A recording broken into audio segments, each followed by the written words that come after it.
Let's be real. Who hasn't dreamed of packing up their laptop and just working from anywhere? A beach in South America, maybe a cool city up in North America. It's such a popular idea. But for a lot of us, it feels totally out of reach, usually because of one thing: money. But what if I told you that dream is way more accessible than you think? Let's get into it. So, let's just tackle the big question head on. Do you need a massive salary to make this lifestyle happen? I mean, it's easy to think so when you see some of the requirements out there, but the answer, thankfully, is a huge no. And today, we're gonna prove it.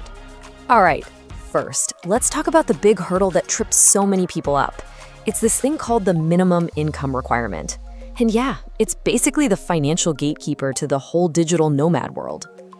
So why do countries even have this rule? It's not just to make our lives harder, I promise. It's really there to make sure that you can actually support yourself while you're there, without putting a strain on their local economy. It's also kind of for your own good, so you have enough cash to have a good time and not get into trouble. But man, these requirements can get steep and fast. Just look at Costa Rica. For their digital nomad visa, you've got to prove you're making at least $3,000 every single month. For a lot of people working remotely, that's a high bar. And if you thought that was a lot, check this out. South Korea is asking for $5,500 a month. Yeah, seeing numbers like this is exactly why so many people just assume this lifestyle isn't for them. But hang on, don't close the tab, because this is where the story gets really good. Okay, now for the main event. We are going to look at 3 fantastic options that prove you do not need to be rolling in dough to live and work abroad. These countries have basically thrown open their doors with much, much more reasonable requirements. So here it is, side by side. On one side, you've got those giant income hurdles we just talked about. And on the other, a totally accessible path forward with Canada, Argentina, and Colombia. So let's dig into what makes these 3 so special. All right, first up, we've got 2 countries that do something you almost never see in the visa world: Canada and Argentina.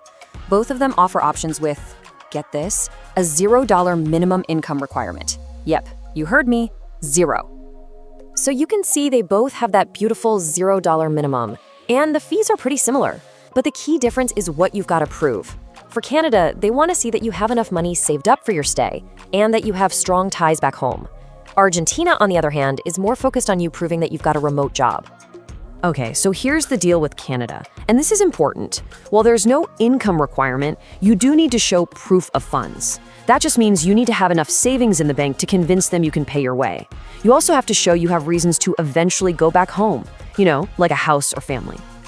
Now, Argentina's visa is really built for people who are already working remotely, either for themselves or for a company back home. You can't just show up and get a local job. You'll also need a professional reference to vouch for you.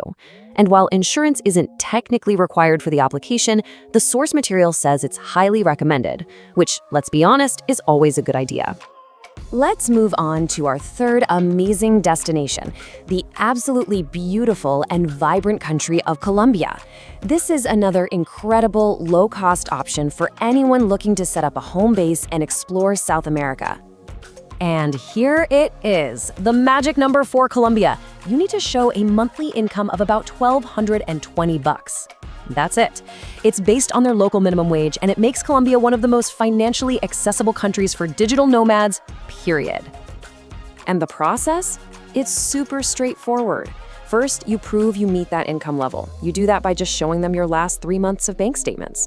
And finally, you get yourself some private health insurance that'll cover you in Colombia.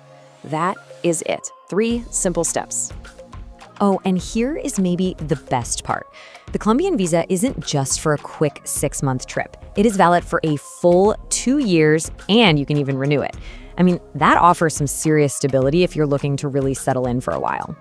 So we've clearly seen that this dream is totally possible, even if you're not making a ton of money.